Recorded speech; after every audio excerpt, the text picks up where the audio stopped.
सत्यमेव जयते शीर्षक ये नाटक उम्मीद है आप सभी को पसंद आए। एक छोटा सा प्रयास है ये, कम समय में बच्चों ने कोशिश की है, त्रुटियां भी हो सकती है, तो देखिए सत्यमेव जयते। हे परमपिता परमेश्वर, मुझे एक रूप प्रदान करो, ऐसा सात्विक रूप जिससे मैं अपने अस्तित्व को जान सकूं। हे जीवनदायिनी देवी, आज तुम्हारे अपने अस्तित्व को जानने की इच्छा जागृत क्यों हो रही है? इस अधीरता का क्या कारण है? हे परमपिता, न जाने आज मेरा हृदय इतना व्याकुल क्यों है। मुझे मेरा भारत रूपी हृदय पतन की ओर जाता हुआ प्रतीत हो रहा है। सत्य और अहिंसा का द्योतक कहलाने वाला भारत कहीं अंधकार के मार्ग में तो नहीं भटक गया? क्या अब भी वहाँ सत्ता मोह से दूर होकर जनसेवा का व्रत निभाने के प्रतीक मेरे पुत्र गांधी, नेहरू, भगत सिंह और मौलाना कलाम हैं, जो इस व्रत की साक्षात मूर्ति थे? क्या अब भी वहाँ के नेतृत्व में वैसी ही देशभक्ति की भावना और जनसेवा का जज्बा है या नहीं? क्या अब भी वहाँ सभी धर्मों और संप्रदाय के लोग मिलजुल कर रह रहे हैं? बस ये कुछ प्रश्न हैं जो मेरे मन को उद्वेलित कर रहे हैं, और इन्हीं प्रश्नों का उत्तर ढूंढने के लिए मैं आपसे एक सात्विक रूप प्रदान करने का अनुग्रह कर रही हूँ। बस देवी, मैं आपकी व्यथा को समझ सकता हूँ कि किस प्रकार आपके मन में एक द्वंद्व चल रहा है। इसलिए आपके प्रश्न के उत्तर प्राप्त करने के लिए मैं आपको एक सात्विक रूप प्रदान कर रहा हूँ, परंतु वहाँ जाकर धैर्य से काम न देवी, तथास्तु। हे परमपिता परमेश्वर, आपका कोटि कोटि धन्यवाद। परंतु हे देवी, मैं तुम्हारे साथ अपने मानस पुत्र नारद को भेज रहा हूँ, जो तुम्हें तुम्हारी मंजिल तक छोड़ आएगा। पुत्र नारद, पुत्र नारद। प्रणाम परमपिता, कहिए क्या आज्ञा है? नारद, तुम देवी को भारत भूमि तक छोड़ आओ। जैसी आपकी आज्ञा परमपिता। चलिए देवी।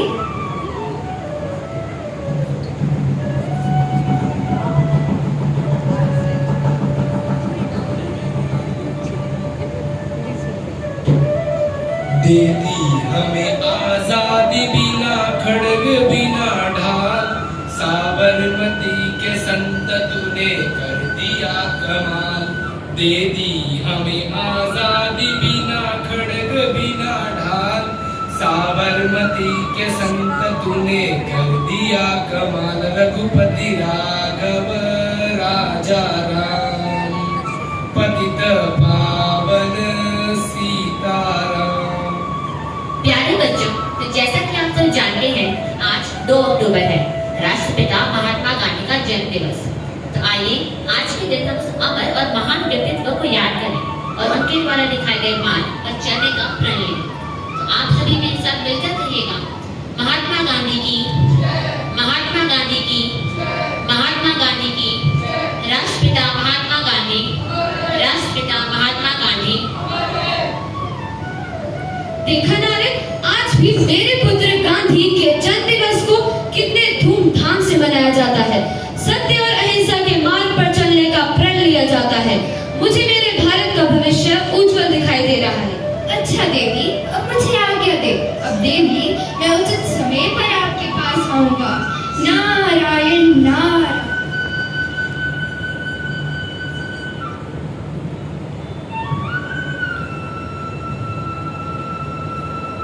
यार, कितना टाइम हो गया, ये बस अभी तक क्यों नहीं आ रही? इस बस का तो ये रोज का काम हो गया है। लगता है मैं आज भी घर लेट पहुंचूंगी। अरे चलो यार, आज इस लड़की को छेड़ते हैं। अरे पेपर आने वाले हैं, पेपर की तैयारी नहीं करनी क्या? अरे छोड़ यार, ये कौन सा कुंभ का मेला है जो 12 साल बाद आएगा? ये तो पेपर है, अगले साल दे देंगे, लेकिन ऐसा बढ़िया मौका बार बार नहीं मिलता। तो चल यार, दोनों साथ में गाते हैं। अकेले अकेले कहाँ जा रही हो, तेरे साथ ले लो जहाँ जा रही हो। अकेले अकेले। अरे यार, कौन हो तुम लोग? हम तो तेरे आशिक हैं,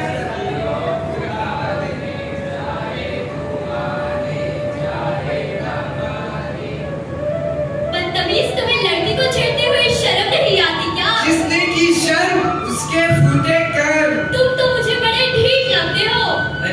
करें, लड़कियों के जूते खा खा कर हम ढीठ जो बन गए हैं। अरे बच्चों, तुम क्यों इस लड़की को तंग कर रहे हो? क्या तुम नहीं जानते कि औरत शक्ति स्वरूपा होती है? भारत में देवी की तरह औरत का सम्मान किया जाता है। हमें उपदेश देने वाली तू है कौन? मैं माँ हूँ, उस पुत्र की माँ जिसके जन्म दिवस में प्रार्थना सभा में तुम अभी अभी भाग लेकर आए हो। माँ, अरे मेरी माँ तो ब्यूटी पार्लर गई है। तू है कौन जो गांधी और मुझे अपनी माँ बताती है? नहीं मेरे बच्चों, मैं सच कह रही हूँ, मैं तुम्हारी माँ ही हूँ। बस बस, अब हमें और उपदेश मत दे। तुम्हारे उपदेश सुनकर हमारे सिर में दर्द होने लगा। चली जा यहाँ से, नहीं तो तेरी खैर नहीं। चलो भाई, चलते हैं। अरे कैसे भूल गए तुम उस शांत चेहरे को, छोटी छोटी मुट्ठी बंधे अपने हाथों को, सुनी धीमी सांस को जो माँ की गोद में बैठकर चलती थी। और कैसे भूल गए तुम अपने कर्तव्य को जिसके प्रति तुम कटिबद्ध थे। न जाने क्यों आज का ये युवा वर्ग पाश्चात्य सभ्यता के रंग में रंगकर अपनी महान संस्कृति को भूलता जा रहा है। खैर,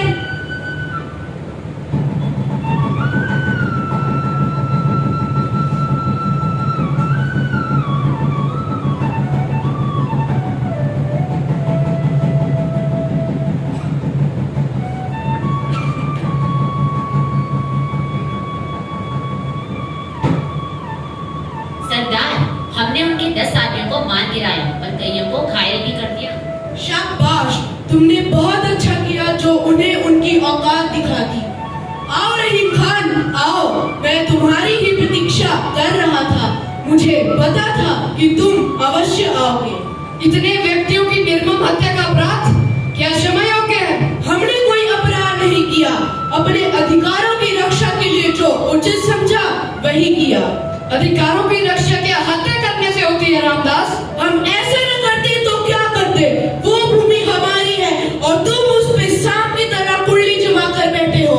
उस भूमि पर हमारा अधिकार है और हमारा ही रहेगा। नहीं, उस भूमि पे हमारे धर्म के लोगों का आधिपत्य है। तुम्हें तुम्हारी निष्ठा का फल अवश्य मिलेगा। तुम्हारा समूल नाश कर दिया जाएगा। मेरे पुत्रों, क्यों तुम जाति, धर्म, मजहब के नाम पर बेकसूर जनता का लहू बहा रहे हो? हिंसा करना मानवों का नहीं, अभी तो पशुओं का कार्य है। मत फैलाओ सांप्रदायिक रूपी इस आग को जो मेरे अस्तित्व को झुलसा दे। हमें हिंसा अहिंसा का शिक्षा देने वाली तू है कौन? मैं माँ हूँ, वो माँ जिसे तुम भारत माँ कहते हो, जिसका हमेशा से यही उपदेश रहा है, हिंदू मुस्लिम सिख ईसाई आपस में है भाई भाई, जिसने एक अखंड भारत का स्वप्न देखा था।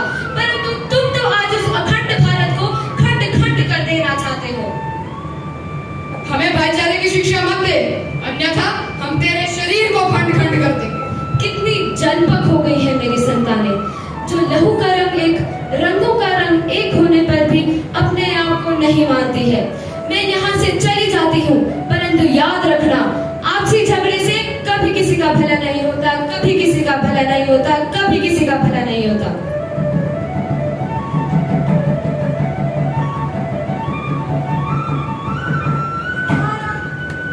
हमारा नेता कैसा हो? हमारा नेता कैसा हो? हमारा नेता कैसा हो? भाइयों और बहनों, आप तो मुझे पहचानते ही है ना?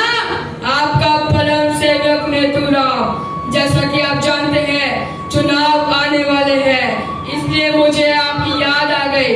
मैं वादा करता हूँ कि जहाँ आप मंदिर चाहेंगे वहाँ मंदिर ही बनेगा, और जहाँ आप मस्जिद चाहेंगे बस वहाँ मस्जिद ही बनेगी। बस आप अपना कीमती वोट मुझे ही दीजिए। आप मेरा चुनाव चिन्ह तो जानते ही है ना? डूबती हुई नैया। भाई, इस देश की नैया का तो हम ही लोग पार लगाएंगे।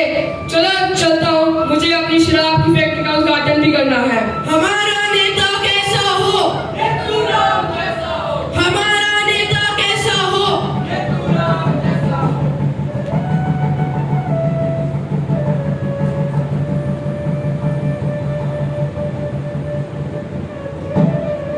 हाँ तो कहिए, क्या कहना चाहते हैं आप?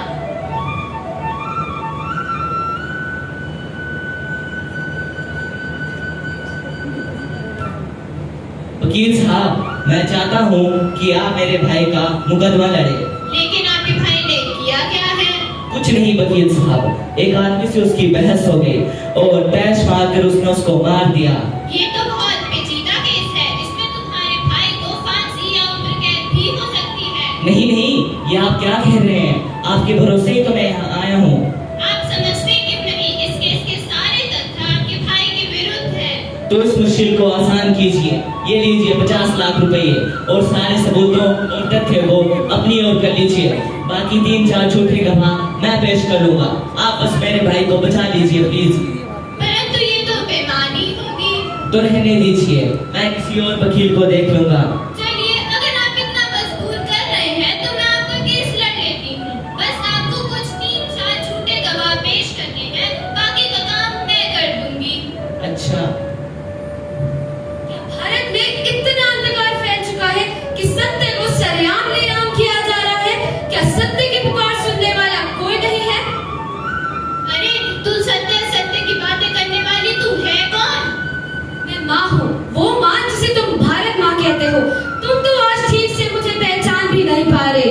तुम मुझे लेकिन पहचानोगे भी कैसे? तुम्हारी तो आत्मा ही मर चुकी है। जब तुम उसे ही नहीं पहचानते तो मुझे कैसे पहचानोगे? ये सत्य की बातें सत्युग की बातें हैं। ये कलयुग है। कलयुग में इसका कोई अस्तित्व नहीं। नहीं बेटा, सत्य बोलकर मिलने वाले कष्ट भी सुखदायी होते हैं।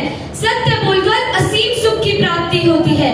जो व्यक्ति सत्य के मार्ग पर निडंग रहते हैं वही इस बात को जान सकते हैं। चलो चलो, अब अभी हमें बहुत से कार्य करने हैं। क्या सत्य को दबाने का प्रबंध करना है? परंतु याद रखना, सत्य पर कभी पर्दा नहीं पड़ सकता। एक दिन वो सबके सामने आकर ही रहता है, चाहे कितने भी झूठे आवरण चढ़ाए जाए। अच्छा, बहुत हुए तुम्हारे उपदेश। चलो वकील, चलो यहाँ से। उल्लास और विलास, वेदना और व्यथा, रंगीनियां और मातम कि जिन उद्दार तरंगों से तुम्हारी कल्पना के इंद्रधनुष भी हंसते हैं, उन्हें अपने हाथों से उछालने वाले नादान दार्शनिकों, आओ आओ मेघा, आओ आओ कल्पना, आओ आओ मानस के सुपुत्रों, आओ मेरे साथ प्रतिबद्ध हो जाओ। आओ। नारायण नारायण नारायण नारायण। उठो देवी उठो, अपने आप को संभालो। युवा वर्ग के भटकने और उचित नेतृत्व के कारण ही आज भारत की यह दशा हुई है। हाँ नारद, आज मैंने अपने आदर्शों की धज्जियां उड़ते हुए देखी है कि कैसे एकता के सूत्र में बंधा भारत उसके ही कर्णधारों के द्वारा विभाजित किया जा रहा है। सत्य का सरेआम सौदा किया जा रहा है। हाँ देवी, मुझे भी ऐसा ही लगता है कि भारत अपनी वास्तविक स्थिति खो चुका है और शायद ही वो इस अंधकार से निकल पाए। नहीं नारद, मुझे अभी भी पूर्ण विश्वास है कि एक दिन ये भारत अवश्य अंधकार से दूर होगा, क्योंकि अंधकार कभी भी चिरस्थायी नहीं होता है। आवश्यकता है तो केवल भारतवासियों के सामूहिक प्रयासों की। एक दिन हर जगह खुशहाली ही खुशहाली होगी, क्योंकि आपसे प्रेम और देश प्रेम से ही सत्य है और सत्य की ही हमेशा विजय होती है, क्योंकि सत्यमेव जयते सत्यमेव जयते सत्यमेव जयते। सूरज जाएगा भी होगा, उसे यही रहना होगा। यही हमारी सांसों में, हमारे संकल्पों में, हमारे रक्त रसों में।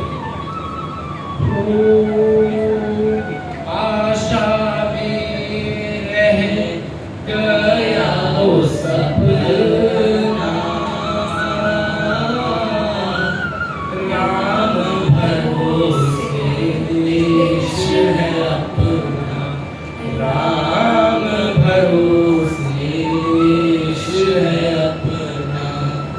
तुम ही हो इसके रखवाले, देश बचाओ दिल वाले, देश बचाओ दिल वाले। राम सिया राम, जय जय राम, राम सिया राम, धन्यवाद।